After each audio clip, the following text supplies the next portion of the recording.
Boa tarde. Vamos então passar para as teorias da motivação, que são o conteúdo desta unidade curricular, nesta semana em particular, de acordo com o meu planeamento, pelo menos. Bom, as teorias que vamos ver hoje são ainda algumas, portanto são bastante volumosas, mas a boa notícia é que uma boa parte vocês já conhecerão do ano passado e as pessoas que não tiveram a oportunidade de fazer a unidade curricular no ano passado seguramente terão a oportunidade de as conhecerem agora e isto, dando um bocadinho, claramente estou segura que vão conseguir chegar aos mesmos resultados dos vossos colegas. Muito bem. Então, nós dentro das teorias da motivação que nós já definimos na última semana, o conceito de motivação, nós dentro das teorias de motivação nós vamos falar de duas grandes categorias, que são as teorias de conteúdo e as teorias de processo, ok? As teorias de reforço, eu estou a pôr esta nomenclatura tal como existe no livro da professora Filipa, é uma coisa que dá um certo jeito de conhecer, de saber exatamente o que é isto do reforço positivo, reforço negativo e como é que as coisas funcionam neste domínio. Embora eu diria que as teorias de reforço pudessem ser enquadradas talvez nas teorias de processo. Muito bem.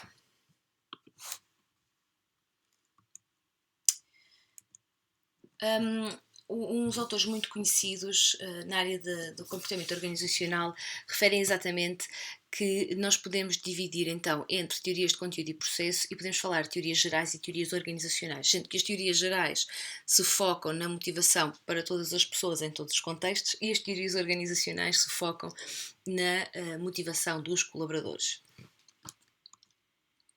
Muito bem, vamos começar com os drives motivacionais, que são teorias de conteúdo. Para vos relembrar, ou para ajudar a perceber, teorias de conteúdo abordam as coisas que nós fazemos, a razão pela qual nós fazemos as coisas que fazemos. Foca os porquês. Porquê é que a pessoa está a fazer isto? Qual é o drive motivacional? Qual é o elemento que faz com que a pessoa queira fazer uma determinada ação? Isso é a teoria de conteúdo. A teoria de processo entende a motivação ou exalta a motivação como algo bastante dinâmico e, portanto, sendo dinâmico, o que significa é que eu posso estar muito motivada num determinado momento e depois ficar mais desmotivada, não é? E isto depende da maneira como as coisas são feitas. Então vamos ver os drives motivacionais de McClelland. Os drives motivacionais de McClelland dizem que, no fundo, nós temos três grandes tipos de pessoas. As pessoas orientadas para o sucesso, as pessoas orientadas para a afiliação e as pessoas orientadas para o poder. Na motivação para a realização ou sucesso, os grandes drives motivacionais são atingir os objetivos e avançar, assumir responsabilidades das suas ações e dos resultados, têm um locus de controle interno, procuram feedback regular e querem ganhar estas pessoas. Isto significa que estão empenhadas em ter controle da situação em que estão, com vista a obterem melhores resultados. Por isso é que estão à procura de feedback. Lembra-se, nós falámos já sobre isto nas aulas práticas, ou nas aulas mais práticas, portanto, nas aulas que temos exercícios, que a obtenção de feedback nos ajuda a melhorar o desempenho. Então, as pessoas que têm um drive motivacional para o desempenho procuram feedback. Esperam que os colaboradores façam o mesmo e isto nem sempre acontece. Nem toda a gente está assim tão interessada em melhorar a sua performance, nem toda a gente quer receber feedback. E obtêm melhores resultados quando têm uma noção clara e racional do que estão a fazer bem e mal. São pessoas realmente orientadas para atingir objetivos. Depois temos as pessoas que estão mais orientadas para a afiliação. Na motivação para a afiliação, o foco é o relacionamento eficaz com os outros. Ou seja, estas pessoas trabalham melhor quando obtêm feedback positivo e de apoio e procuram se rodear de colaboradores amigáveis. Portanto, uma grande diferença entre estas pessoas e as pessoas que têm um foco mais de realização é que aqui o privilégio é de sermos amistosos e sociáveis. Quando estamos orientados para a realização, nós queremos ser eficazes. E sermos eficazes às vezes significa levarmos feedback negativo. Procuram, portanto, tem uma ênfase exagerada nesta dimensão, pode comprometer os resultados da organização. Claro, porque a organização depende de resultados, não é? Então, este tipo de gestor pode ter dificuldade em dar tarefas difíceis, ter um comportamento diretivo ou monitorizar a eficácia laboral. Na motivação para o poder, o foco é influenciar os outros e as situações. Portanto, claro que aqui nós temos uma diferença entre poder institucional e poder individual, não é? Sendo que, obviamente, o ideal é que, no contexto da gestão, as pessoas tenham um foco no poder institucional do que poder individual, porque quando as pessoas estão mais focadas no poder individual, às vezes não beneficiam os stakeholders, os sócios, os colaboradores e os shareholders em geral, como deveriam. Ficam mais interessadas em aumentar a sua riqueza pessoal, por exemplo. Portanto, obviamente que neste contexto o ideal será um aumento da motivação para o poder no drive institucional. A busca por poder por motivos unicamente individuais ou por ser de poder individual tende a gerar lideranças pouco consensuais.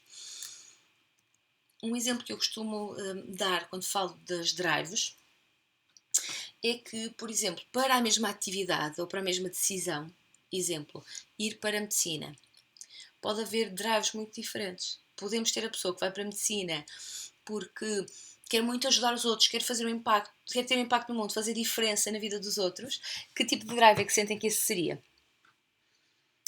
Afiliação. Se temos uma pessoa que vai para a medicina porque se ganha muito bem e as pessoas depois vêm-nos pedir conselhos, dá estatuto. Estamos a falar de poder e estatuto. Okay? Finalmente, se tivermos alguém que quer ir para a medicina porque sente que é na medicina que vai realizar as suas competências, atingir o seu potencial. Estamos a falar na orientação para a realização e para o sucesso. Okay? Portanto, a mesma escolha pode ter drives motivacionais diferentes. Vamos então ver a teoria das necessidades, a hierarquia das necessidades humanas, mais popularmente conhecida como pirâmide de Maslow. Vocês já ouviram falar nisto? N vezes. Em teorias de gestão, em psicologia. Portanto, toca a capitalizar nesse conhecimento. Então, para relembrar, nós temos necessidades que são primárias e necessidades que são secundárias. As primárias temos as que estão associadas à sobrevivência, portanto são as básicas, as físicas de sobrevivência. Nas secundárias são as sociais e psicológicas e são um pouco mais vagas, mais abstratas, de nível superior também de abstração. Os tipos de necessidade são afetadas por quase todas as decisões de gestão, mas as decisões de gestão tendem a ser mais a afetar mais as necessidades que são secundárias, porque são fortemente condicionadas pela experiência, variam entre intensidade, podem variar no mesmo indivíduo ao longo do tempo, normalmente não podem ser isoladas, funcionando de forma combinada, influenciando-se entre si. Por exemplo, se eu estou a falar de autorrealização, que é o topo, e de estima, as necessidades de estima influenciam as necessidades de autorrealização e por aí adiante. Frequentemente não são conscientes, são sentimentos vagos e ambíguos, ao contrário das necessidades físicas que são específicas, não é? Por exemplo, estamos com fome, estamos com frio, sentimos-nos inseguros. E influenciam o comportamento de forma poderosa. Então aqui está ela, a pirâmide de Maslow. Na pirâmide de Maslow nós temos 5 níveis. Estes níveis não são exclusivos entre si, e nós não precisamos ter todas as necessidades fisiológicas suprimidas para avançarmos nas nossas necessidades ou na busca das nossas necessidades. O que o Maslow diz é que quando está em causa níveis inferiores das necessidades, nós tendemos a atender primeiro às necessidades mais da base. Eu vou-vos já dar um exemplo. Vamos só ver de novo o que é que são os níveis de Maslow, as hierarquias a hierarquia das necessidades de Maslow. Temos as necessidades fisiológicas, que são necessidades por ar, água, comida, habitação, vestuário. As de segurança, estabilidade, liberdade de ameaças. E depois temos as sociais, amor, afeição, aprovação, amizade, associação, estima, realização, respeito, atenção, reconhecimento e depois de autorrealização, que são autopreenchimento, crescimento e aprendizagem. Exemplo, se vocês podem, obviamente, imaginem, pré-Covid, quando vocês iam jantar com amigos, tinham jantares de curso, lembram-se desses tempos?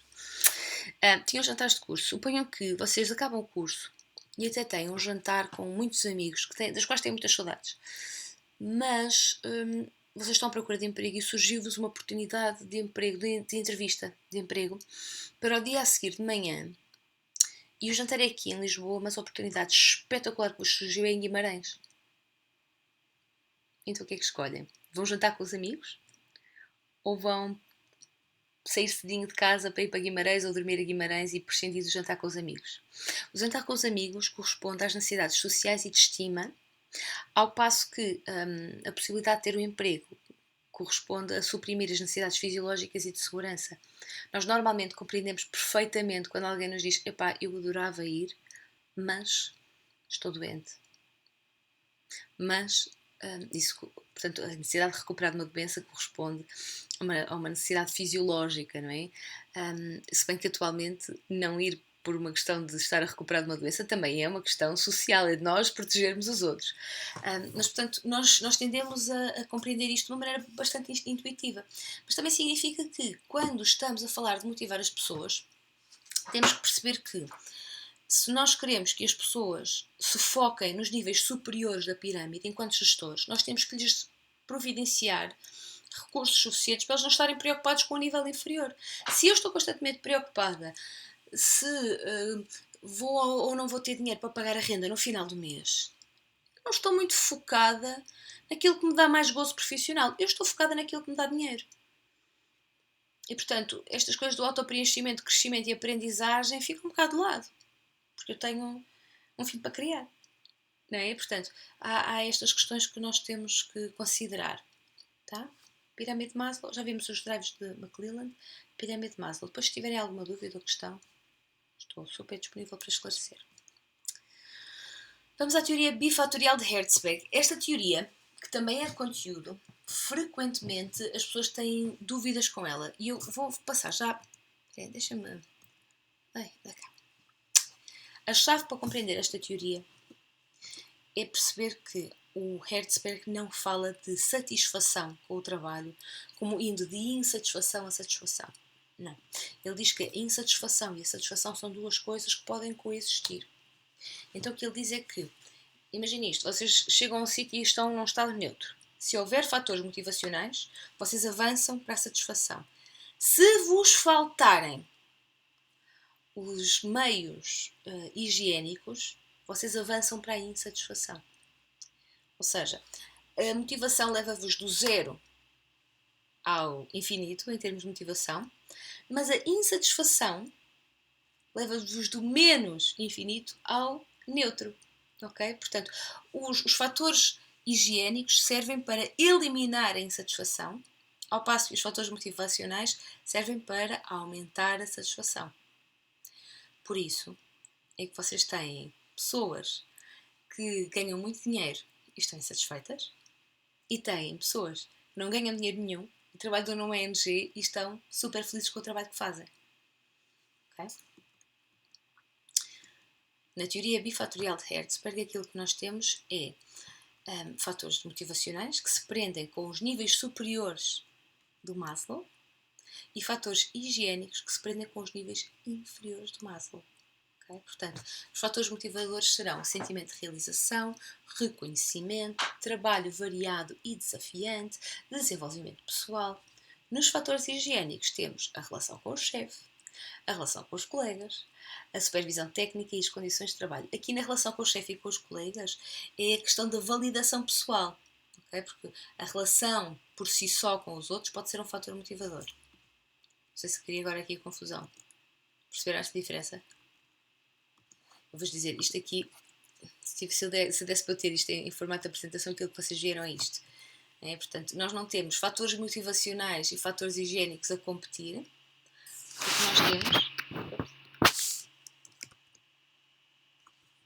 O que nós temos é fatores higiênicos e motivacionais a coexistir. Nós temos as duas realidades. E por isso, porque temos as duas realidades, nós podemos ter uma pessoa que está altamente satisfeita com o seu trabalho, mas também muito insatisfeita. Eu adoro estar aqui nos médicos do mundo, mas percebo que não posso fazer isto o resto da vida, porque não ganho dinheiro suficiente para pagar nada. Ok? Ok. A última teoria de conteúdo que vamos ver é a teoria ERG de Alderfer. E esta teoria, mais uma vez, do ponto de vista dos conteúdos, da motivação, do porquê que as pessoas se sentem motivadas, fala sobre crescimento, relacionamento e existência. Portanto, o crescimento associado a esta necessidade de autorrealização, de preencher, de atingir o seu potencial. No relacionamento, nós temos estima e estatutos, pertença e sociais, e as exigências, que são a existência, que são as necessidades mais básicas. E finalmente, eu este ano incluí esta teoria X e Y de McGregor. A teoria X e Y de McGregor reflete uma maneira de pensar sobre as pessoas que é fundamentalmente diferente e reflete a grande diferença entre o Taylorismo e a Escola das Relações Humanas. Na teoria X, nós vemos o colaborador como um não colaborante. O colaborador não quer trabalhar, tem que ser espicaçado, só é motivado com dinheiro ou então com punições. É um ser mais ou menos inerte que precisa de ser puxado por nós. Na teoria Y, então nós já compreendemos a pessoa de uma maneira mais global e percebemos que as pessoas podem ser motivadas sim com recompensas tangíveis e físicas, mas também com recompensas mais emocionais, motivadas com a missão daquilo que estamos a fazer e por aí adiante. Portanto, a teoria X é mais industrialista, básica, aquela assim mesmo do princípio do Taylorismo, se lembrarem, enquanto que a teoria Y é mais, vou dizer, moderna, tem mais a ver com esta filosofia de serviços que nós vivemos atualmente. Pronto. E no vídeo seguinte nós vamos falar sobre outras teorias mais focadas no processo e vamos ver a teoria do reforço. Até já!